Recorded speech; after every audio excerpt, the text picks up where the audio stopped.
मेरे प्रिय नौजवान साथियों, नमस्कार। स्टडी 91 पर आप सभी का बहुत बहुत स्वागत है। दोस्तों, आज हम बात करने वाले हैं भारतीय राज्य व्यवस्था के एक बहुत ही शानदार आयाम पर जो हमारा सिलसिला चल रहा है। जी हाँ दोस्तों, आपने देखा कि पिछले पार्ट्स में जो हमने बातें की है वह भारतीय संविधान के अनुच्छेद 22 जो स्वतंत्रता के अधिकार से संबंधित प्रावधान है उन पर एक एक बातें की हैं। अगला पार्ट्स आपके सामने, जी हाँ, आज जो बातें होंगी वह मौलिक अधिकार का जो तीसरा पार्ट है और साथ ही तीसरे मौलिक अधिकार से भी बातें होंगी। कहने का मतलब शोषण के विरुद्ध अधिकार से हम लोग चर्चा करना प्रारंभ करेंगे। और दोस्तों, यह सिलसिला देखते हैं कहां तक जाकर के समाप्त होता है। तो आइए फिर देर किस बात की, जल्द से जल्द तैयार हो जाइए और लिखते हैं आपके सामने तीसरा मौलिक अधिकार। तीसरा मौलिक अधिकार कौन सा है दोस्तों? शोषण के विरुद्ध अधिकार। शोषण के विरुद्ध अधिकार। जी हाँ दोस्तों, शोषण के विरुद्ध अधिकार की बातें की गई हैं, याद रखिएगा। तो शोषण के विरुद्ध अधिकार का जो उल्लेख है मौलिक अधिकार में वह कहां से है भैया? तो अनुच्छेद 23 है, जी हाँ, और साथ ही साथ अनुच्छेद 24 है। मात्र 2 अनुच्छेद इससे संबंधित हैं। आइए दोस्तों, शोषण के विरुद्ध क्या होता है? मतलब ऐसे समाज में रह रहे लोग जिनका क्या करता है दोस्तों, समाज एक तरह से शोषण करता है। शोषण का मतलब यह होता है कि जी हाँ दोस्तों, वह जो समाज में दिखाई तो देती है लेकिन दोस्तों क्या है, आपको महसूस करना पड़ता है। जी हाँ दोस्तों, कहने का मतलब ये है कि शोषण का मतलब ये होता है जब किसी व्यक्ति को शारीरिक रूप से, मानसिक रूप से, जी हाँ दोस्तों, उसे क्या किया जाता है? प्रताड़ित किया जाता है, या जी हाँ दोस्तों क्या है, परेशान या कार्य कराया जाता है जबरदस्ती, तो उसे बोला जाता है जी हाँ दोस्तों शोषण। आइए दोस्तों देखते हैं, शोषण समाज में कई प्रकार से होते हैं जो लेकिन मौलिक अधिकार से संबंधित है, वह देखते हैं क्या है। तो अनुच्छेद 23 क्या कहता है? अनुच्छेद 23 आपके साफ साफ कहता है कि जो भारतीय संविधान का अनुच्छेद 23 क्या करता है दोस्तों? बेगार प्रथा पर रोक लगाता है। किस पर? बेगार प्रथा पर, जी हाँ दोस्तों, रोक लगाता है। बंधुआ मजदूरी, ठीक है, बंधुआ मजदूरी पर रोक लगाता है, मजदूरी पर रोक लगाता है। साथ ही साथ मानव व्यापार, क्या? मानव व्यापार, जी हाँ दोस्तों, मानव व्यापार पर रोक लगाता है। तो बेगार प्रथा, बंधुआ मजदूरी, मानव व्यापार, इन सब पर क्या है दोस्तों? रोक लगाता है भारतीय संविधान का अनुच्छेद 23। अब आपके सामने आया कि आखिर ये बेगार प्रथा क्या है? बेगार प्रथा का मतलब ये होता है दोस्तों, कोई आपसे दिन भर काम कराए। क्या है? कोई आपसे दिन भर काम कराए और काम के बदले में जो उचित शुल्क होता है वह शुल्क आपको ना अदा करे, मतलब उचित जो धन होता है आपको ना प्राप्त करे। जैसे इस समय आप देख रहे हैं जो दिनहाड़ी मजदूरी, कहने मतलब दिन भर की जो मजदूरी है वह लगभग, अगर शहर के क्षेत्र में देखेंगे तो आप 500 के आसपास है, तो वही गांव में 300 के आसपास दिनहाड़ी मजदूरी बनती है। अब क्या है दोस्त, दिन भर आपसे काम कराया गया और शाम को आपको 50 रुपए थमा दिया गया। कितना? 50 रुपए थमा दिया गया। तो एक तरह से इसे क्या बोला जाएगा कि बेगारी करवाए, ठीक है ना। मतलब हमारा जो धन होता है उस धन को भी आपने नहीं दिया और हमसे क्या करवा लिया? एक तरह से बेगारी करवा लिया। तो इसीलिए दोस्तों इसको बेगारी कहा जाता है। क्या कहा जाता है? बेगारी कहा जाता है। तो इस बेगारी पर भी क्या है? रोक है। इस बेगारी पर भी क्या है? रोक है। यहां से भी देखिए दोस्तों, आगे क्या है? बंधुआ मजदूरी। बंधुआ मजदूरी के लिए राजस्थान में बहुत ज्यादा बंधुआ मजदूरी प्रसिद्ध है।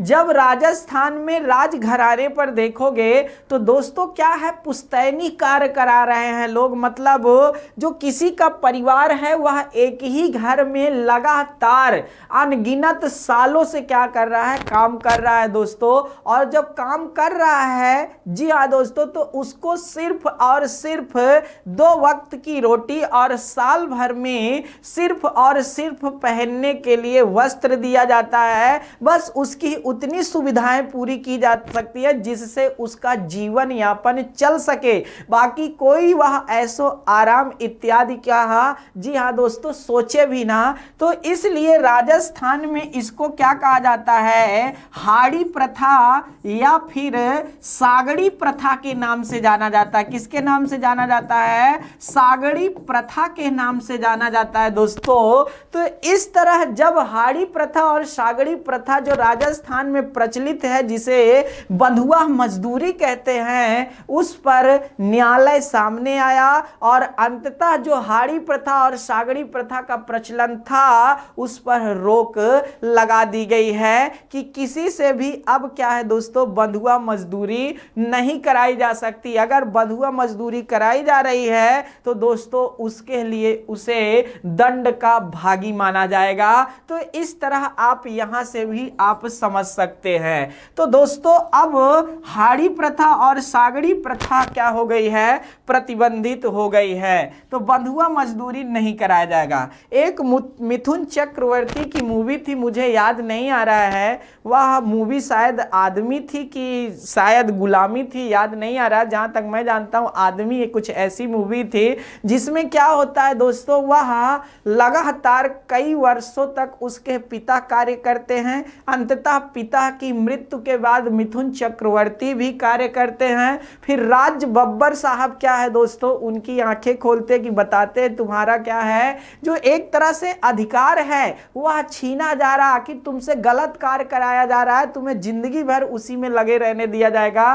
तब क्या होता है दोस्तों, उस समय हमने देखा है अनुपम खेर साहब शायद राजा रहते हैं, तो दोस्तों आपने देखा होगा कि उसी तरह यह मजदूरी कराई जाती है। आगे देखिए दोस्तों, मानव व्यापार। जिस तरह एक सामान कहानी क्या होता है, एक वस्तु का क्या होता है, मार्केट में लेन देन होता है दोस्तों, उसी तरह समाज में क्या होता है, मानव व्यापार होता है। मानव व्यापार आपने कई मूवियों में देखा होगा कि बच्चों को खरीदा जाता है, बेचा जाता है, उसी तरह स्त्रियों, माताओं, बहनों, बेटियों का भी क्या होता है दोस्तों, मार्केट में खरीदा और बेचा जाता है। तो इस तरह मानव व्यापार, जो मानव तस्करी है, इस पर रोक लगाई गई है। क्या, मानव तस्करी पर रोक लगाई गई है कि अगर किसी भी प्रकार का क्या होता है दोस्तों, मानव, जी हाँ दोस्तों, तस्करी होती है या व्यापार होता है तो दोस्तों उस पर रोक लगाई जाएगी। अगर ऐसा कोई करता है तो उसके ऊपर कठोर से कठोर कार्यवाही की जाएगी। जो मानव व्यापार के लिए दोस्तों एक शब्द न्यूज वाले, मीडिया वाले लोग यूज करते हैं, उसको कहा जाता है क्या, कबूतरबाजी कहा जाता है। क्या कहा जाता है दोस्तों, कबूतरबाजी। कबूतरबाजी में आपने देखा होगा दोस्तों क्या होता है, कबूतर को उड़ाया जाता है, उड़ाने के बाद उस पर धन लगाया जाता है। उसी तरह दोस्तों यहां पर भी आपने देखा होगा दोस्तों, एक मानव व्यापार में देखे होंगे जिसमें व्यापार भी होता है, जिस पर सरकार ने जबरदस्त कठोर कदम उठाया है और ज्यादा से ज्यादा क्या कर दिया है दोस्तों, प्रतिबंध लगाया है। लेकिन दोस्तों आपने पता होगा एक सेरोगेसी का नाम आपने सुना होगा। किसका, सेरोगेसी का नाम आपने सुना होगा कि जब क्या होता है, गरीब घर के परिवार की माताएं, बहनें, ठीक है ना दोस्तों, ऐसे भी व्यापार होते हैं। थोड़ा सा देख लीजिएगा कि क्या होता है कि माताएं, बहनें क्या होती है दोस्तों, जो गरीब घर की होती है, जिनको संतान नहीं होती है, वो लोग क्या होता है, उनके है, जी हाँ दोस्तों, गर्भ में शिशु को नहीं क्या करते हैं दोस्तों, पलते हैं और बड़ा करते हैं। तो माताएं, बहनें क्या करती है दोस्तों, बच्चे का जन्म देती हैं। जब भ्रूण पैदा होता है दोस्तों, बच्चे को जन्म देती हैं, उसके बदले में उन्हें क्या होता है, अत्यधिक धन भी मिलता है। उसके बदले में उन्हें क्या है, अत्यधिक धन भी मिलता है। लेकिन आपको बता दे दोस्तों, अगर जिस माता ने जिस शिशु को जन्म दिया है, अगर उसने, याद रखिएगा दोस्तों, वह शिशु को नहीं देना चाहती है तो इस पर कोई जबरदस्ती नहीं किया जाएगा। लेकिन दोस्तों यह पूरा लिखित सारा चीज होता है, आपको पता होना चाहिए। तो इस तरह दोस्तों यहां से भी एक तरह से यह व्यापार का नजरिया है। मूवी अगर आपको याद हो तो रानी मुखर्जी थी, प्रीति जिंटा थी और साथ में सलमान खान थे। जब रानी मुखर्जी और को बच्चा नहीं होता है दोस्तों, तब प्रीति जिंटा क्या है, पैसा लेकर के शिशु को क्या करती हैं, जन्म देने की बात करती हैं, डील होती है, कुछ 10 लाख या कुछ रुपए में होती। तो उसी तरह नजरिया यहां पर भी बनता है दोस्तों, इसको भी बातें आपको समझना चाहिए था। तो इस तरह आपने देखा कि अनुच्छेद 23 में क्या बहुत महत्वपूर्ण प्रावधान है। लेकिन दोस्तों आपको हम नोट करके एक बात लिखाना चाहेंगे, इस तरह के जो व्यापार हैं इन पर तो रोक है बंधुआ मजदूरी की, लेकिन अगर कभी देश राष्ट्र के लिए कार्य करना पड़ जाए तो आपको पता होना चाहिए आप उसमें निःशुल्क कार्य करेंगे, कोई भी धन की इच्छा नहीं, राष्ट्र के लिए। जी हां दोस्तों, क्या है, सरकार कार्य करा सकती है और उस पर एक भी शुल्क नहीं प्राप्त करने का भी प्रावधान है। तो इस तरह की बातें समझ में निकल करके आती हैं। अनुच्छेद 23 यह विशिष्ट बातें करता है। आगे देखते हैं दोस्तों, अगली बात क्या होती है, अनुच्छेद 24। ठीक है, अनुच्छेद 24 में कुछ ज्यादा बातें नहीं की गई हैं, लेकिन की गई हैं तो महत्वपूर्ण बातें की गई है। क्या की गई है दोस्तों, जो हमारे बच्चे हैं, ठीक है, जो हमारे क्या है, शिशु हैं, उनसे क्या है दोस्तों, काम ना कराने की बातें की गई हैं, काम ना कराने की बातें की गई हैं। आपको पता होना चाहिए दोस्तों, भारतीय संविधान का अनुच्छेद 24 जो हमारे बच्चे हैं, ठीक है, विशेषकर 14 वर्ष से कम आयु के बच्चे को किसी भी जोखिम भरे और ना ही वर्तमान में सामान्य स्थानों पर कार्य कराने के लिए मनाही है। तो याद रखिएगा दोस्तों, साफ साफ लिखा है अनुच्छेद 24 में 14 वर्ष से कम आयु के बच्चों से, 14 वर्ष से कम आयु के बच्चों, ठीक है,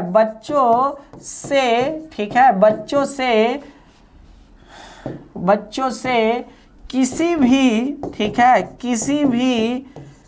किसी भी जोखिम, ठीक है, जोखिम भरे स्थान पर कार्य नहीं कराया जाएगा, ठीक है, कार्य नहीं कराया जाएगा। अगर ऐसा कोई करता है तो जी हाँ दोस्तों, उसको सजा के साथ साथ दंड का भी प्रावधान है। दंड का मतलब आर्थिक दंड से है, जिसका याद रखिएगा दोस्तों, आर्थिक दंड भी भरना पड़ेगा और जेल की भी हवा खानी पड़ेगी, ये जान लीजिएगा। तो 14 वर्ष से कम आयु के बच्चों से नहीं क्या है दोस्तों, किसी भी ना जोखिम भरे ना तो सामान्य स्थानों पर काम नहीं कराया जाएगा। आपको अगर हम याद दिलाएं तो जी हाँ दोस्तों, आपने सत्यार्थ कैलाशी का नाम सुना है क्या? सत्यार्थ कैलाशी, जिन्हें मलाला यूसुफजई के साथ क्या है दोस्तों, शांति के क्षेत्र में नोबेल पुरस्कार की प्राप्ति हुई है। अगर आपको याद हो तो एक चीज याद रखिएगा, भारत के ये अंतिम, जी हाँ दोस्तों, अभी तक के भारतीय हैं जिन्हें नोबेल पुरस्कार मिला हुआ है, अभी तक के। तो दोस्तों सत्यार्थ कैलाशी ने क्या किया था, बचपन बचाओ अभियान बहुत जबरदस्त चलाया था, याद रखिएगा नहीं, जिसके तहत बच्चों के अधिकार की मांग की गई थी, जिसके तहत क्या किया गया था, बच्चों के अधिकार की मांगे की गई थी। तो यहां से भी प्रश्न देखने को मिलते हैं, ऐसा नहीं है कि नहीं मिलते हैं, तो इनको भी आप अच्छे से नोट करते रहिएगा दोस्तों। लेकिन आपको एक बात यह भी है, एक कंपनी एक्ट आया था, कंपनी एक्ट के तहत यह प्रावधान है कि अगर जिसकी कंपनी है वह चाहे तो 3 बच्चों को क्या कर सकता है दोस्तों, जॉब दे सकता है, लेकिन उसको रिलेशन दिखाना पड़ेगा, सगे संबंधी को दिखाना पड़ेगा, और उन्हीं बच्चों को नहीं याद रखना वह कार्य देगा। जी हाँ दोस्तों, जो कार्य करने के लिए इच्छुक हैं और जो जानकार हैं, समझदार हैं। ऐसा नहीं है कि जी हाँ दोस्तों, अनजानों से भी जबरदस्ती जबरदस्ती कराने का प्रावधान नहीं है। मुंबई, महाराष्ट्र अर्थात कल्याण, गुजरात, जी हाँ दोस्तों, ऐसे राज्यों में आपने देखा होगा विशेष करके नहीं बचपन बचाओ अभियान में नहीं क्या किया गया था दोस्तों, जो भी बच्चे 14 वर्ष के आयु से क्या है कम के कार्य कर रहे थे उन पर जबरदस्त क्या किया गया, अभियान चला करके रोक लगाई गई थी। तो यहां से भी प्रश्न देखने को मिलते हैं, तो इसलिए दोस्तों इसको विशेषकर ध्यान दीजिएगा। आगे चलते हैं दोस्तों और अब बात करते हैं हम लोग जो हमारा चौथा मौलिक अधिकार है जिसे कहा जाता है धार्मिक स्वतंत्रता का अधिकार। क्या कहा जाता है? धार्मिक स्वतंत्रता का अधिकार। अब देखिए दोस्तों, धार्मिक स्वतंत्रता का अधिकार का जो उल्लेख है वह भारतीय संविधान में कहाँ है? धार्मिक स्वतंत्रता के अधिकार का उल्लेख जो है वह भारतीय संविधान में अनुच्छेद 25 से लेकर के 28 के मध्य में उल्लेख किया गया है। अनुच्छेद 25 से लेकर 28 कहने का मतलब, जी हाँ दोस्तों, कुल इससे कितने अनुच्छेद संबंधित है धार्मिक स्वतंत्रता के अधिकार से? तो 4 अनुच्छेद। ये नहीं 25, 3, 28 गलती करके 3 समझकर चले आइएगा दोस्तों। पीसीएस में प्रश्न आया था इसीलिए यहां पर इसकी मैं चर्चा कर दे रहा हूं। हमेशा याद रखिएगा 25, 3, 28 कहने का मतलब कुल 4 अनुच्छेद इससे संबंधित है। अब देखिए दोस्तों, धार्मिक स्वतंत्रता, तो हमारा देश आप जानते हैं कि अनेक धर्मों का देश है, अनेक धर्मों की जन्म स्थली भी कहलाता है, चाहे सिख धर्म हो, चाहे जैन धर्म हो, चाहे फिर बौद्ध धर्म जैसा ही क्यों ना हो। तो दोस्तों भारत में अनेक धर्मों को लोग मानने वाले हैं, जी हाँ, चाहे हिंदू, जी हाँ, हिंदू, बौद्ध, जैन, सिख, पारसी, ईसाई, साथ ही साथ इस्लामिक धर्म जैसे लोगों को भी है दोस्तों, याद रखिएगा। तो इसलिए धर्म का एक विशेष प्रावधान बनाया गया। क्या विशेष प्रावधान बनाया गया? तो आपको पता होना चाहिए भारतीय संविधान का अनुच्छेद 25, भारतीय संविधान का अनुच्छेद 25 क्या कहता है? अनुच्छेद 25 में साफ साफ लिखा है कि आप किसी धर्म को मान सकते हैं। जी हाँ दोस्तों, आप किसी धर्म को मान सकते हैं, उसका प्रचार प्रसार कर सकते हैं। जी हाँ दोस्तों, धर्म में लिखी हुई बात के अनुरूप आचरण कर सकते हैं और साथ ही साथ अंतःकरण तक की क्या की गई है दोस्तों? स्वतंत्रता दी गई है। किसकी? अंतःकरण तक की क्या कर दी गई है? स्वतंत्रता दी गई है।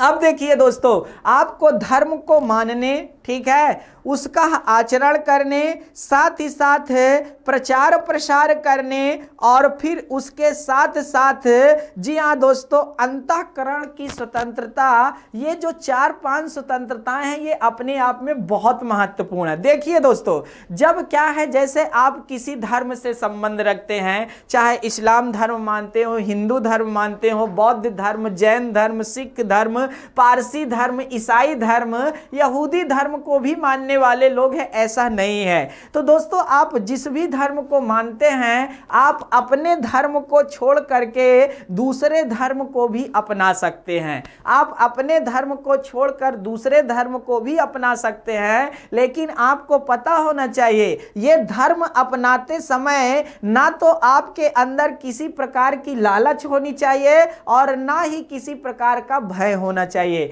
अगर आपके अंदर किसी प्रकार की लालच है, आपने किसी प्रकार के भय के साथ इस धर्म को अपनाया है, तो दोस्तों आपको ये बातें पता होना चाहिए कि राज्य इस पर रोक लगा सकता है। राज्य इस पर क्या है? रोक लगा सकता है। क्योंकि आपने देखा होगा जब हमारे देश में क्या हुआ, अंग्रेजों का शासन था। क्या अंग्रेजों का शासन था? तो उसने लालच के दम पर, दबाव के दम पर क्या हुआ था, बहुत सारे भारतीयों को धर्म परिवर्तित करके अपने सत्ता को मजबूत किया था। क्या किया था?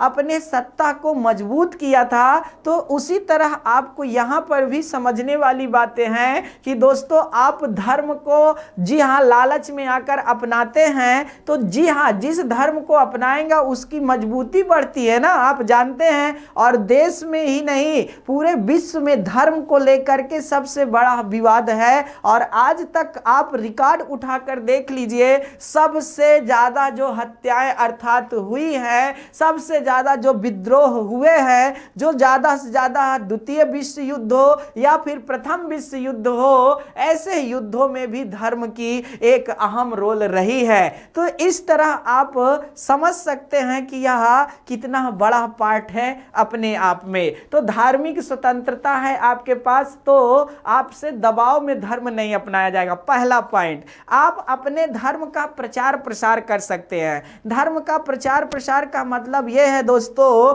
कि आप मंदिर में भंडारा करवाइए, ठीक है, आप मस्जिदों में, नहीं जी हाँ दोस्तों, जो आप करवाते हैं वो करवाइए, साथ ही साथ आप गुरुद्वारे में करवाइए, तो आप धर्म का प्रचार प्रसार कर सकते हैं। साथ ही साथ बड़ी बड़ी होल्डिंग, जैसे देखे होंगे नवरात्र आती है तो दुर्गा माता की बड़ी बड़ी फोटो लग जाती है, रामनवमी आता है तो राम जी की फोटो लग जाती है, जी हाँ दोस्तों, ईद आता है तो आपका चांद जी बड़े बड़े होल्डिंग लग जाती है। फिर इसी तरह दोस्तों क्रिसमस आता है तो क्रिसमस की बड़ी बड़ी होल्डिंग लग जाती है। तो कहने का मतलब धर्म का प्रचार प्रसार कर सकते हैं, लेकिन दोस्तों याद रखिएगा इस धर्म के प्रचार प्रसार में किसी भी प्रकार का नहीं, जी हाँ दोस्तों, जो पब्लिक ऑर्डर है, पब्लिक मतलब एक तरह से भैया पब्लिक ऑर्डर को नहीं क्या है, विशेष प्रकार के क्षति नहीं पहुंचनी चाहिए। कहने का मतलब जी हाँ दोस्तों, जो लोक व्यवस्था है, लोक व्यवस्था को किसी प्रकार की हानि नहीं पहुंचनी चाहिए। अगर लोक व्यवस्था को किसी भी प्रकार की हानि पहुंचती है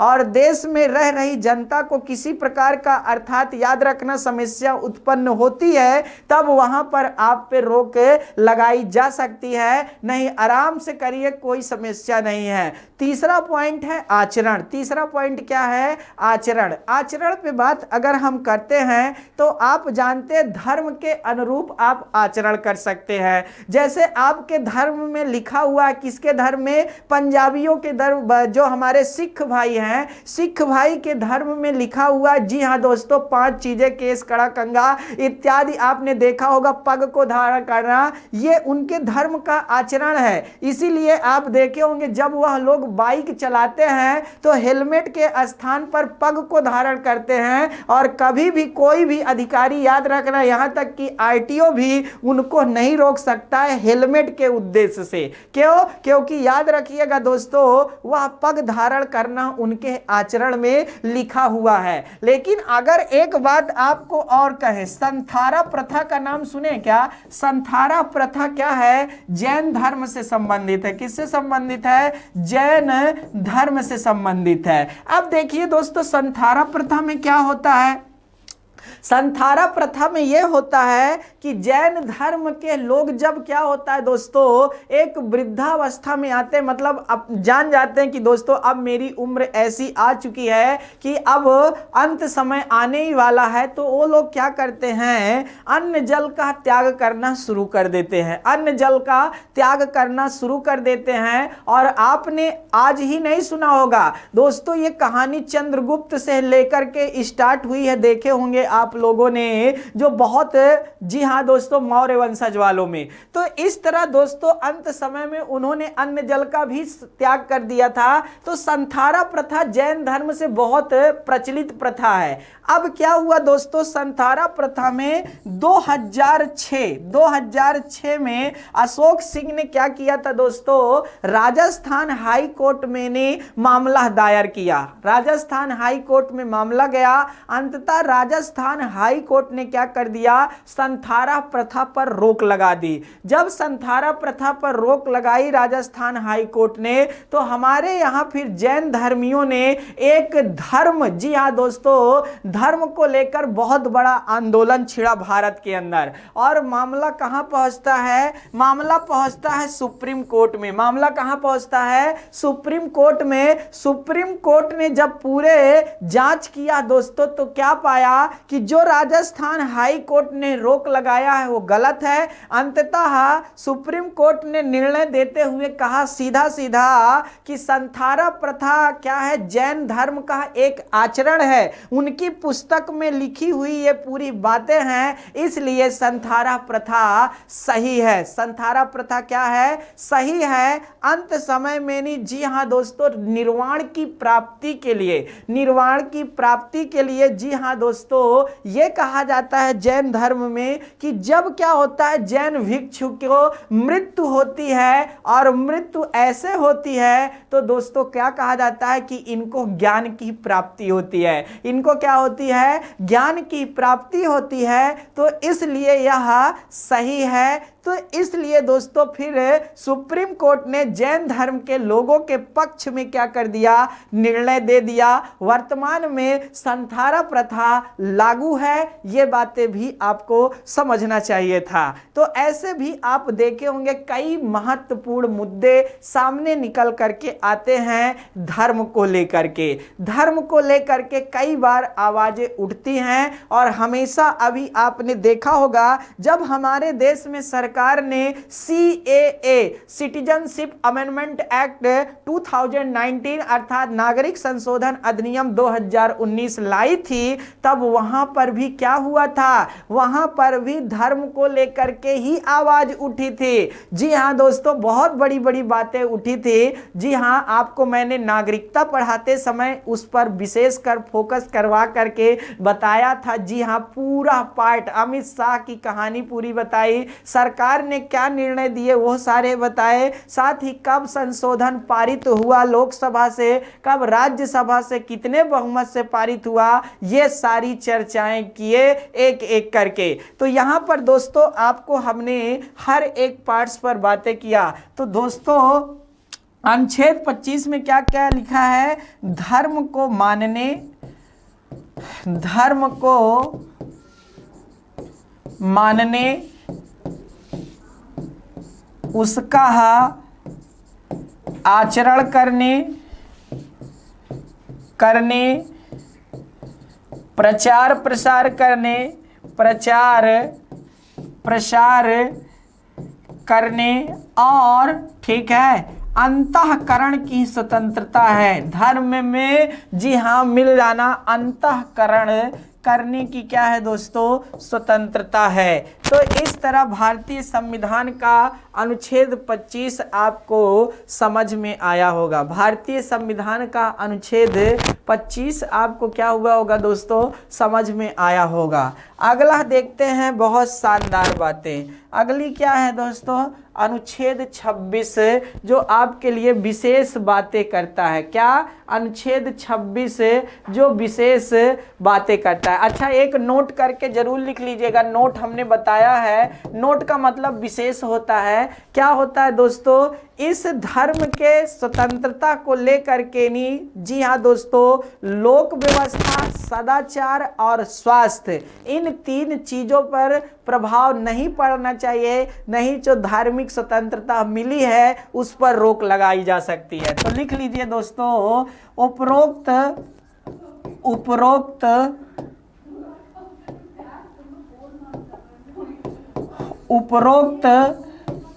धार्मिक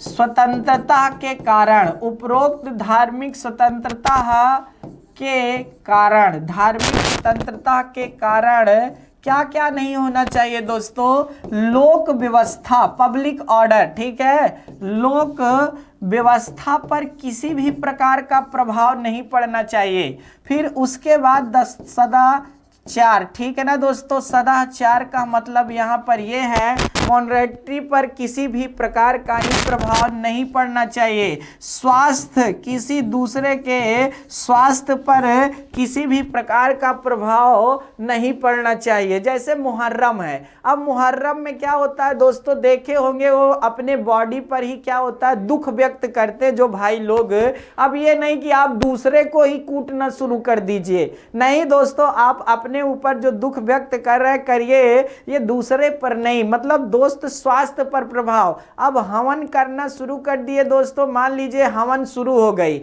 50 किलो कानी पूरा क्या कर दिए दोस्तों, बड़ा सा हवन कुंड बनवाए और उसमें क्या किया, लेह, जी हाँ दोस्तों, गल्ला डालना शुरू कर दिए, अनाज जिसे बोलते हैं हवन सामग्री। अब क्या हुआ, पूरे पास में नहीं, टोटल धुआं धुआं ही हो गया, लोगों को सांस लेने में भी दिक्कत आने लगी। तो अगर ऐसा हो जाएगा ना तो तुरंत रोक लग जाएगी। आपको पता होना चाहिए, जी हाँ दोस्तों, कि धुआं आपके लिए नुकसानदेह है, लेकिन गांव में क्या कहेंगे, अरे जी हाँ देवी देवता को चढ़ रहा है, धुआं निकल रहा है, जितनी दूर धुआं जाएगी भूत प्रेत इत्यादि का साया भी नजर नहीं आएगा। तो दोस्तों ये गलत है, आपको पता होना चाहिए। आप अपने धर्म के साथ प्रेम से रखिए, ठीक है, श्रद्धा रखिए, सब कुछ सही है, लेकिन किसी दूसरे का नुकसान नहीं होना चाहिए, ठीक है। तो यहां तक बातें हो गई हैं, इनको बहुत ध्यान से देखिएगा। अगला है दोस्तों अनुच्छेद 26, ठीक है, अनुच्छेद 26 है, 26 आर्टिकल 26 क्या कहता है। आर्टिकल 26 दोस्तों अभी हाल ही के एक दिवसीय परीक्षा में यह प्रश्न आ भी चुका है। तो जो धार्मिक, जी हाँ दोस्तों, संस्थाएं होती हैं, उन धार्मिक संस्थाओं का प्रबंधन करने का पूरा अधिकार क्या है दोस्तों, जिस धर्म का है उस धर्म के लोगों को प्राप्त है। जैसे क्या होता है दोस्तों, मंदिर है, मान लीजिए मंदिर में नहीं, कब, जी हाँ दोस्तों, कपाट खुलेगा, कब कपाट बंद होगा, कब आरती होगी, कब लोग अर्थात भगवान का, जी हाँ दोस्तों, स्नान कराया जाएगा, ये सारा मंदिर के जो लोग हैं उनके पास पूरा प्रबंधन करने का अधिकार है। इसी तरह मस्जिद में कब नमाज, जी हाँ दोस्तों, बोली जाएगी, कब नमाज अदा की जाएगी, उस धर्म का जो प्रबंधन है वो जानता है, जी हाँ दोस्तों। तो इस तरह आपको समझना चाहिए था, जानना चाहिए था। तो अनुच्छेद 26 क्या कहता है, प्रत्येक नागरिक को अपने धार्मिक जो स्थल है उनको स्थापित करने, साथ ही दोस्तों प्रबंधन करने और चल अचल संपत्ति को अर्जित करने का अधिकार है। देखिएगा बहुत शानदार बात मैं बताने जा रहा हूं, ठीक है, यहां से ध्यान से समझिएगा, बहुत मजा आने वाला है, ठीक है। प्रत्येक नागरिक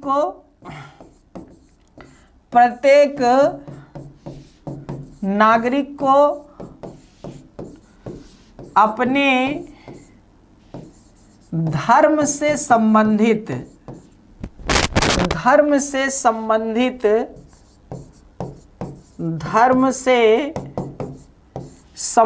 प्रत्येक नागरिक को अपने धर्म से संबंधित धार्मिक स्थलों को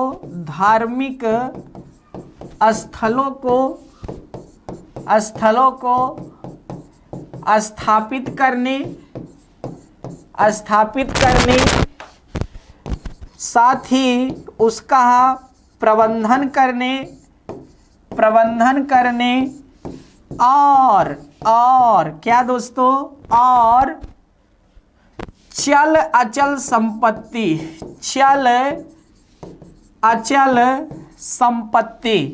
जी हाँ दोस्तों, यहां से अगर आप देखेंगे तो ये बिंदी नहीं रहेगी, चल अचल संपत्ति को अर्जित करने, यहां बहुत महत्वपूर्ण बातें हैं। अर्जित करने का अधिकार है, देखिए कितनी शानदार बात है। पढ़ाई अपने स्थान पर है, एग्जाम अपने स्थान पर है, लेकिन हम अगर देश में रह रहे हैं तो हमें इनका जानने का पूरा अधिकार है। और अगर आप इन्हें नहीं जानेंगे तो दोस्तों आप क्या है, जो एक क्या मजा आना चाहिए समाज मतलब जीने का, वह नहीं है। इसीलिए कहा जाता है जो अशिक्षित मानव होता है वह पशु के समान होता है। जब आप नहीं जानेंगे तो आपको हमेशा उल्टा सीधा ही लगेगा। जैसे ही कोई बताया कि क्या है दोस्तों, अरे मंदिर में 1 करोड़ का वो दान दे दिए, बाप रे 1 करोड़ का दान, महाराजवा तो बहुत बड़ा आदमी होगा, ठीक है ना। तो ऐसे पूरा अर्थात आपका क्या हो गया दोस्तों, मतलब आप जानते ही नहीं है किस कारण दिया जाता है, क्या है। तो इसको थोड़ा सा समझिए, बारीकियों को समझिए, फिर देखिए कितना मजा आता है। जिंदगी का सबसे अच्छा आनंद याद रखिए रखिएगा, जब शिक्षा के अंदर आप समा जाएं, ठीक है, और शिक्षा आपके अंदर समा जाए तभी जीवन का सबसे बड़ा आनंद आता है, याद रखिएगा। तो कहने का मतलब ये, प्रत्येक नागरिक को अपने धर्म से संबंधित धार्मिक स्थलों को स्थापित करने का। अब धार्मिक स्थल क्या है, जैसे क्या होता है दोस्तों, आपने देखा होगा हिंदू धर्म में मंदिर को ले लीजिए, मठ को ले लीजिए, ऐसे देखे होंगे। जी हाँ दोस्तों, गुरुद्वारे का नाम सुना होगा, मस्जिद का नाम सुना होगा, चर्च का नाम सुना होगा। तो दोस्तों कहने का मतलब इन सब को स्थापित करने का अधिकार है। इसीलिए आप देखे होंगे गांव गांव में, जी हाँ दोस्तों, अनेकों मंदिर बनाए रहते हैं, घर घर द्वारे द्वारे मंदिर बनी रहती है। तो वह यही अधिकार के कारण तो है। जी हाँ दोस्तों, आप मंदिर बना सकते हैं, जी आप मस्जिद बना सकते हैं, आप गुरुद्वारा, चर्च इत्यादि, जी हाँ दोस्तों, बनवा सकते हैं, जिस धर्म से आप संबंधित हैं, जिस धर्म से आप क्या है, संबंधित हैं। दूसरा क्या कहता है, प्रबंधन करने। जी हाँ दोस्तों, इनका प्रबंधन करने का अधिकार है। प्रबंधन करने का अधिकार का मतलब क्या है, प्रबंधन करने का मतलब यह है कि मैनेजमेंट। हमने आपको बताया कि जी हाँ दोस्तों, आप अपना मंदिर का जिस तरह आपने निर्माण करवाया, जिस धर्म से संबंधित मंदिर है, मस्जिद है, जो भी है आपने कराया, आप उसका अपना मैनेजमेंट खुद संभालेंगे नहीं, ठीक है। चल अचल संपत्ति, ये बहुत शानदार है दोस्त। चल अचल संपत्ति का मतलब क्या है, ध्यान से देखिए। चल अचल संपत्ति का एक जंगम, एक स्थावर नाम सुना होगा आपने, ये याद रखिएगा दोस्तों। पीसीएस 2019 प्री में हिंदी में क्या हुआ था, विलोम शब्द आया था, याद रखिएगा, कई बार आ चुका है, ठीक है। तो कहने का मतलब क्या है, चल अचल संपत्ति को अर्जित करने का अधिकार है यहाँ पर। चल अचल संपत्ति ध्यान से समझिए। देखिए दोस्तों, जो चल संपत्ति होती है, चल संपत्ति का मतलब क्या है, जिस पर अर्थात टैक्स दिया जा रहा हो, ठीक है, टैक्स दिया जा रहा हो, जिस पर लगान दी जा रही हो, कर दिया जा रहा हो, उसको बोलते हैं चल संपत्ति, ठीक है, याद रखिएगा। अचल संपत्ति क्या होती है, अचल संपत्ति ऐसी जिस पर ना तो दोस्तों लगान दी जा रही हो, जैसे बंजर भूमि है, ठीक है, बंजर भूमि हो गया, या फिर आपका नहीं ऐसे पैसे धन जिस पर कर ना दिया गया हो, इसको भी क्या है दोस्तों, अर्थात प्राप्त करने का अधिकार है मंदिरों में। और यहीं से निकल करके आता है भ्रष्टाचार, यहीं से क्या निकल करके आता है, भ्रष्टाचार। आपने देखा होगा दोस्तों, बहुत बड़े बड़े जो व्यापारी हैं, बहुत बड़े बड़े जो, याद रखिएगा दोस्तों, बिजनेसमैन या फिर बहुत बड़े बड़े लोग होते हैं, देखे होंगे कई तरह से, उन्होंने आज इस मंदिर में 1 करोड़ का दान दिया। नाम सुने 1 करोड़ का, जी हाँ दोस्तों, 1 करोड़ का दान दे दिया। चलिए दोस्तों, 1 करोड़ का दान आया, जैसे ही 1 करोड़ का दान आता है, अब देखिए महाराज जी से सेटिंग हो गई, जो महाराज जी हैं या गुरुद्वारे में जो भी बैठे हैं, ठीक है, या चर्च मारे यार, जी हाँ दोस्तों, वो क्या किए दोस्तों, 1 करोड़ का नहीं, इनका क्या कर दिया, चेक काट दिया, ठीक है, 1 करोड़ का चेक कट गया। जब चेक कट गया तो ये सारी संपत्ति क्या हो गई दोस्तों, चल में आ गई, ठीक है, चल में आ गई। अब जब चल में आ गई तो अंदर से सेटिंग क्या है, अंदर से सेटिंग ये है कि हम आपको 1 करोड़ देंगे और 1 करोड़ के बदले में आप 10 लाख रुपए लीजिएगा, 90 लाख रुपए हमको वापस कर दीजिएगा। जब ऐसा हुआ दोस्तों तो 10 लाख तो ले लिए, चलिए ठीक है, 90 लाख रुपए क्या हुआ दोस्तों, इनका पूरा वाइट हो गया। अब देखिए, मंदिर में यह अधिकार नहीं है कि इस संपत्ति को कहां खर्च किया, कितना खर्चा किया, इसका कोई उद्देश्य नहीं है, इसको कोई पूछने वाला नहीं है। तो दोस्तों यहीं से भ्रष्टाचार बहुत तेजी से क्या लेता है, जन्म लेता है। इसीलिए आपने देखा होगा बड़े बड़े इंस्टीट्यूट वाले, बड़े बड़े बिजनेसमैन वाले, जी हाँ दोस्तों, वो सब क्या होता है, जी हाँ, बड़े बड़े क्या होता है, बाबाओं से संपर्क रखते हैं, महाराजों से संपर्क रखते हैं, जी हाँ दोस्तों, मौलवियों से संपर्क रखते हैं। तो इस तरह वह फिर क्या करते हैं, भ्रष्टाचार फैलाते हैं, ठीक है। ये है सारी कहानी रियल वाली, लेकिन यहां पर आपको ऐसे समाज में नहीं, आपको अच्छी दृष्टि से लाना है। तो चल और अचल संपत्ति को भी अर्जित करने का क्या है दोस्तों, अधिकार है। अब जब अधिकार है दोस्तों तो चाहे चल हो चाहे अचल संपत्ति हो, दोनों ले सकते हैं। तो अचल संपत्ति जैसे मान लीजिए बंजर भूमि है और आप जा करके क्या हुआ उस पर मंदिर का निर्माण कर रहे हैं, और अगर कोई विरोध नहीं कर रहा है तो आप आराम से मंदिर का निर्माण करवा सकते हैं दोस्तों, क्योंकि यहां पर भी है कि इस स्वतंत्रता के कारण लोक व्यवस्था, सदाचार और स्वास्थ्य पर किसी भी प्रकार का प्रभाव नहीं पड़ना चाहिए। अब क्या हुआ दोस्तों, आपने गांव में मंदिर खुलवा लिया, चलिए ठीक है मंदिर बन गई। मंदिर बनने के बाद अब क्या, रात 2 बजे आपने क्या किया, आरती शुरू कर दिया। आरती जैसे ही शुरू हुई फिर क्या है, लोगों की नींद खुल गई। अब जब लोग सोने का अधिकार मिला है तो फिर क्या होगी, समस्याएं उत्पन्न होगी ना। फिर जब कोई शिकायत करेगा तो आप जेल की हवा भी खाएंगे। ये भी बातें याद रखिएगा, क्योंकि आप ऐसी याद रखिएगा दोस्त, कोई हरकत नहीं करेंगे धर्म के आधार पर जिससे लोगों के अंदर क्या हो दोस्तों, अर्थात उनके स्वास्थ्य पर प्रभाव पड़े, उनके, जी हाँ दोस्तों, अंदर आक्रोश की भावना जागृत हो। तो इस तरह आप यहां से भी क्या कर सकते हैं, इसको समझ सकते हैं। तो दोस्तों आपने देखा ये कितनी महत्वपूर्ण बातें थी, तो यहां से नोट करने वाली बातें है ना, तो नोट कर लीजिए जल्दी से। फिर आगे अनुच्छेद 27 पर बात करते हैं। अनुच्छेद 27 जो है दोस्तों बहुत शानदार है, और अभी लेकर के प्रश्न इस पर क्यों बन सकता है, क्योंकि ये चर्चा का विषय रहा है। क्या, अनुच्छेद 27। अनुच्छेद 27 क्यों चर्चा का विषय रहा मैं बता देता हूं।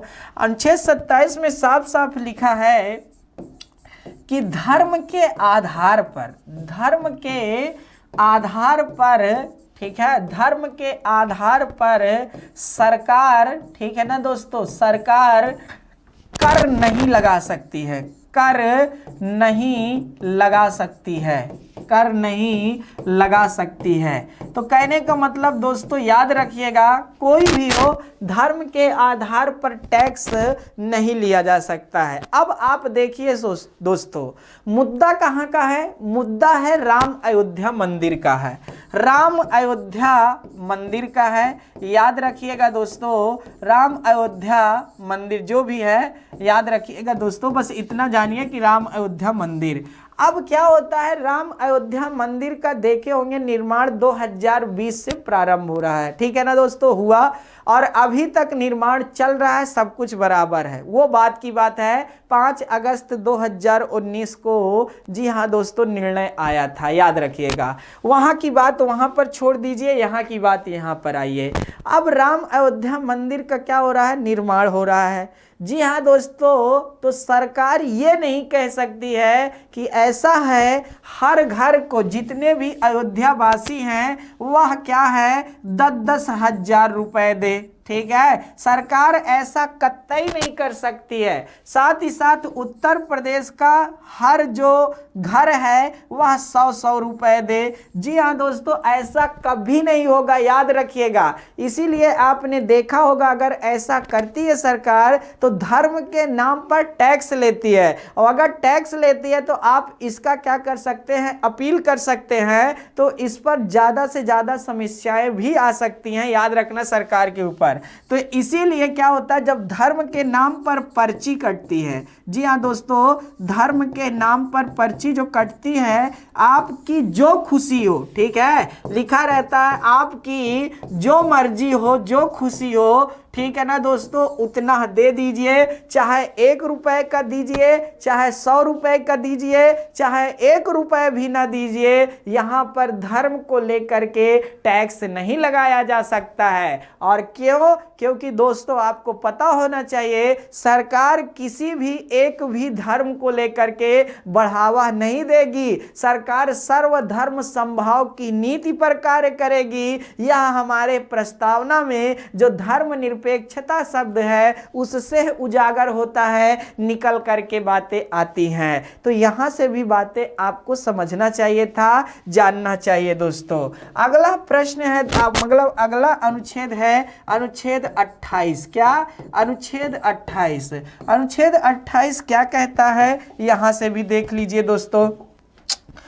अनुच्छेद 28 में साफ साफ लिखा हुआ है कि दोस्तों समस्त शैक्षणिक संस्थानों में, समस्त शैक्षणिक संस्थानों में, शैक्षणिक, जी हाँ दोस्तों, समस्त शैक्षणिक संस्थानों में, ठीक है, संस्थानों में धार्मिक शिक्षा नहीं दी जाएगी। क्या? धार्मिक शिक्षा नहीं दी जाएगी, धार्मिक शिक्षा नहीं दी जाएगी। अब कुछ लोग क्या है ना दोस्तों, नहीं दी जाएगी। अब कुछ लोग बहुत होशियार होंगे तो कहेंगे सर मदरसा में तो शिक्षा दी जाती है और भारतीय संविधान का अनुच्छेद 28 ही कहता है कि मदरसों में शिक्षा तो दी जाती है धर्म, एक विशेष धर्म को लेकर। दोस्तों भारतीय संविधान के अनुच्छेद 28 में नहीं है। अगर आप ऐसा सोचते हैं तो आप सरासर गलत सोचते हैं। आपको पता होना चाहिए धार्मिक स्थल का मतलब यहाँ पर क्या होता है, जानिएगा नहीं दोस्तों। धार्मिक शिक्षा क्यों नहीं दी जाएगी, कहाँ नहीं दी जाएगी, वो समझिए। अनुच्छेद 28 के तहत समस्त शैक्षणिक संस्थाओं में क्या है, धार्मिक शिक्षा नहीं दी जाएगी। और कौन कौन से स्थानों पर नहीं दी जाएगी तो जान लीजिए, सरकारी, जितने भी सरकारी विद्यालय हैं उन पर धार्मिक शिक्षा नहीं दी जाएगी। याद रखिए, मतलब किसी एक विशेष धर्म को लेकर के शिक्षा नहीं दी जाएगी। जब हम लोग दोस्तों कक्षा 4 में या 5 में पढ़ते थे तो मुझे याद है कि दोस्तों कक्षा 4 है, 3 में है, जब ऐसे में पढ़ रहा था तो मुझे थोड़ा थोड़ा याद है, अगर होली का चैप्टर दिया रहता था तो ईद का भी चैप्टर दिया रहता था, मतलब ईद भी लेसन में रहती थी और साथ ही साथ क्रिसमस भी लेसन में रहता था। जी हाँ दोस्तों, तो कहने का मतलब हर एक पार्ट की चर्चा होती थी। तो कहने का मतलब यही है कि सरकारी, गैर सरकारी, गैर सरकारी का मतलब क्या होता है दोस्तों, गैर सरकारी का मतलब होता है नॉन गवर्नमेंट, ऐसे संस्थाएं जिन पर क्या है दोस्तों, एनजीओ की तहत, मतलब जैसे होता है सरकार का हाथ तो है, ठीक है, सरकार का हाथ तो है लेकिन वह प्राइवेटाइजेशन में ज्यादा है, मतलब निजीकरण में ज्यादा है, ज्यादा पूरी तरह से सरकारी नहीं है। तो सरकारी, गैर सरकारी और साथ ही साथ निजी संस्था, जो टोटल निजी संस्था हैं उन पर भी दोस्तों याद रखिएगा, दोस्तों याद रखिएगा, वहां पर भी धार्मिक शिक्षा लेकर के किसी एक धर्म को नहीं दी जाएगी। सरकारी जैसे दोस्तों आपने प्राइमरी में पढ़ा होगा, जूनियर में पढ़ा होगा, या फिर यूनिवर्सिटी जैसे छात्र मतलब पढ़े होंगे, इलाहाबाद यूनिवर्सिटी, जी हाँ दोस्तों, बनारस हिंदू विश्वविद्यालय, अंबेडकर विश्वविद्यालय, तो ऐसे नाम आपने सुना होगा दोस्तों। कहने का मतलब यह जो विद्यालय हैं, यूनिवर्सिटियां हैं, इन पर भी दोस्तों आपका नहीं धार्मिक शिक्षा नहीं दी जाएगी।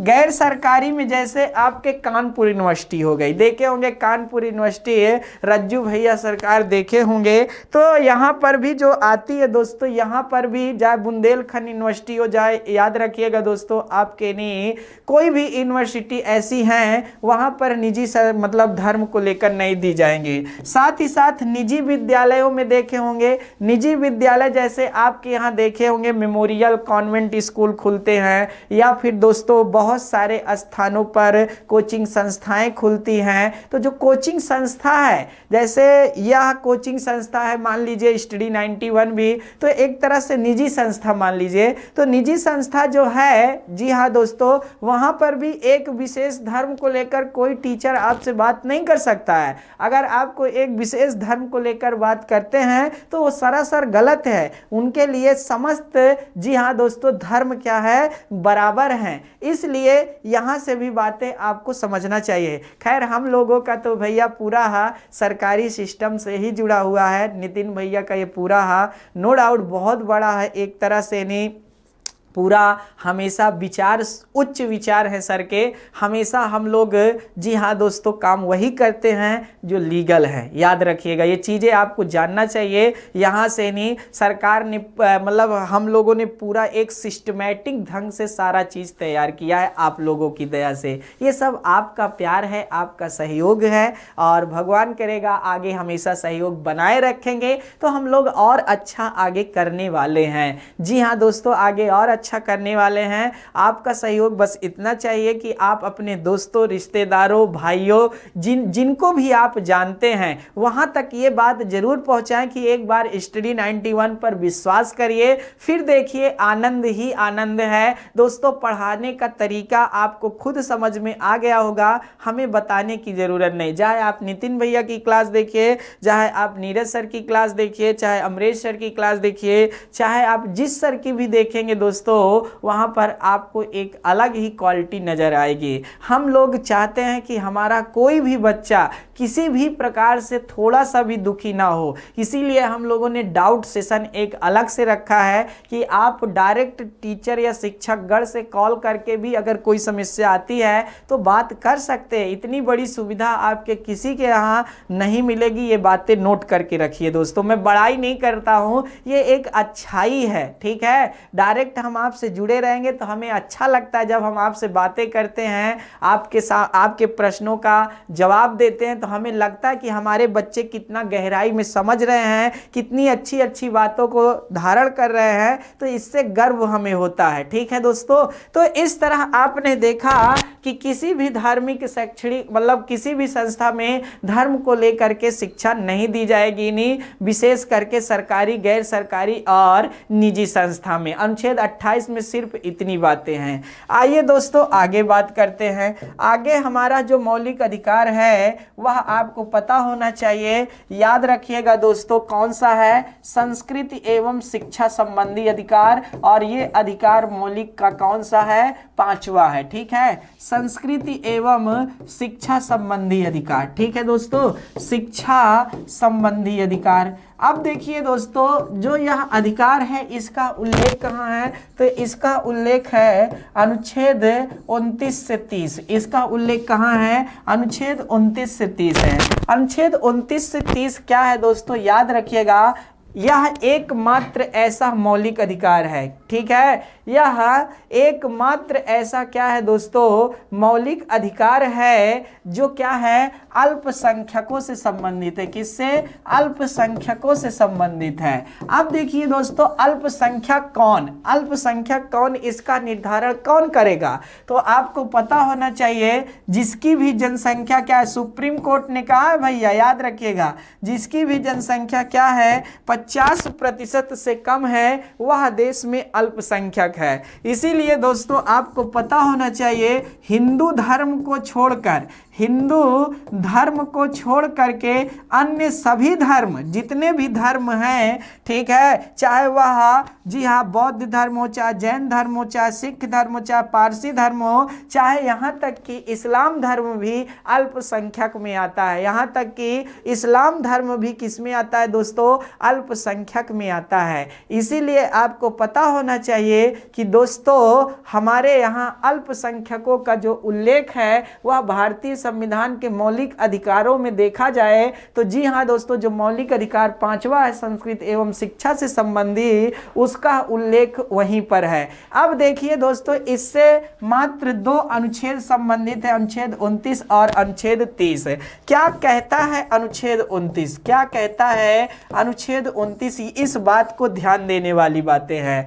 तो देखिए दोस्तों, बहुत ध्यान से सुनिएगा। देश के अंदर जितने भी अल्पसंख्यक हैं, ठीक है, अल्पसंख्यक धर्म के आधार पर, ठीक है, जितने भी अल्पसंख्यक हैं धर्म के आधार पर बात हो रही, क्योंकि हम लोग क्या पढ़ रहे हैं? धार्मिक स्वतंत्रता पढ़ रहे हैं ना। जी हाँ मेरे दोस्त, तो सिर्फ धर्म को लेकर के अभी बातें हो रही हैं, अन्यथा किसी पर भी बातें आप मत करिएगा, नहीं तो फिर गलती तो हो ही जाएगी, याद रखिएगा। तो दोस्तों जितने भी क्या है दोस्तों आपके नहीं अल्पसंख्यक है, तो आप देखिए यहां से ध्यान से समझिए, समस्त अल्पसंख्यकों को अपनी, जी हाँ दोस्तों, संस्कृति, अपनी भाषा, ठीक है, बचाने का अधिकार है, ठीक है, संस्कृत है, भाषा है, जी हाँ दोस्तों, इनको बचाने का अधिकार है और इनको बढ़ाने का भी इनके पास अधिकार है। तो ध्यान से देखने वाली बातें हैं, किसको किसको दोस्तों?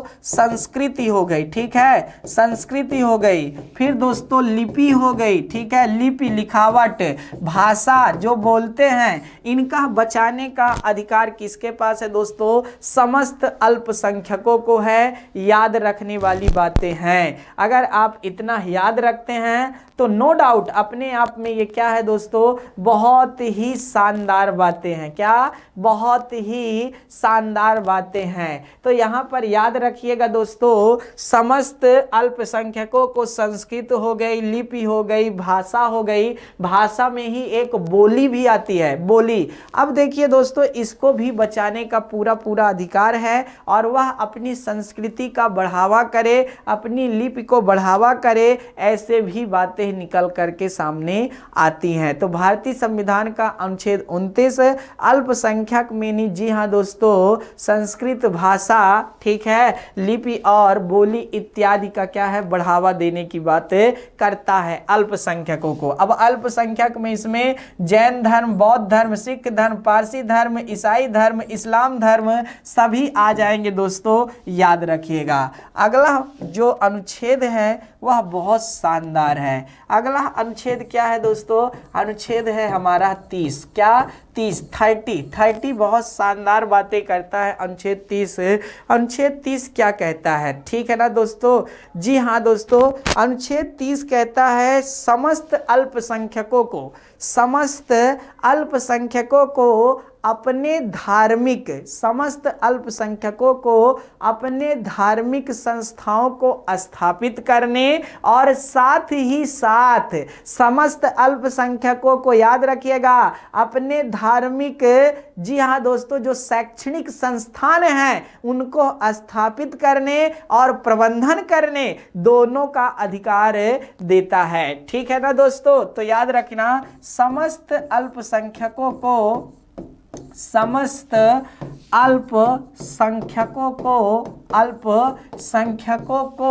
ठीक है, अल्पसंख्यकों को अपने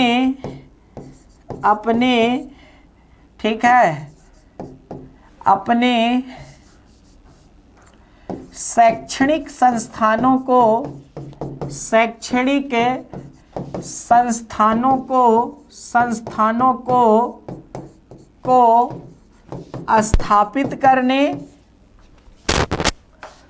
स्थापित करने और उनका प्रबंधन करने, ठीक है, उनका प्रबंधन करने का अधिकार है। ठीक है, अधिकार है, याद रखिएगा दोस्तों।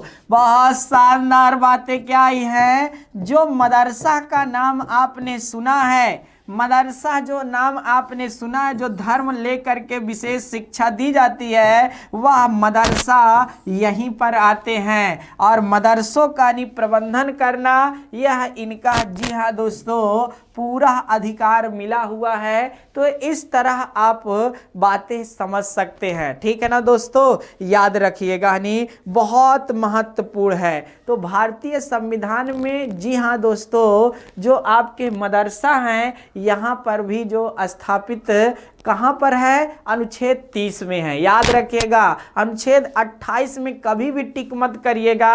अल्पसंख्यकों की जो शिक्षा का प्रावधान है वो कहाँ पर है, वह अनुच्छेद 30 में है, ना कि अनुच्छेद 28 में नहीं। तो यहाँ से भी बातें आपके सामने निकल करके आती हैं। तो दोस्तों, ये था आज का पूरा सेशन। बाकी अगले पार्ट में जो हम लोग बात करने वाले हैं वह अनुच्छेद 31 पर चर्चा हम थोड़ा सा जरूर करेंगे और फिर उसके बाद आपकी जो बातें होंगी वह हमारी अनुच्छेद 31C पर भी बातें होंगी और फिर अनुच्छेद 32, अनुच्छेद 33, अनुच्छेद 34, अनुच्छेद 35 पर भी बात करेंगे। और जो रिट संबंधी बातें होने हैं वाली हैं दोस्तों, बंदी प्रत्यक्षीकरण को लेकर, परमादेश को लेकर, प्रतिषेध को लेकर, उत्प्रेषण को लेकर, अधिकार परीक्षा को लेकर, निषेधाज्ञा को लेकर, ये सारी जो बातें होंगी वह भी एक एक करके हम अगले पार्ट पर चर्चा करेंगे। तो दोस्तों, अपनी तैयारी को इसी तरह जारी रखें और अपना जो टारगेट है, अपना जो लक्ष्य है,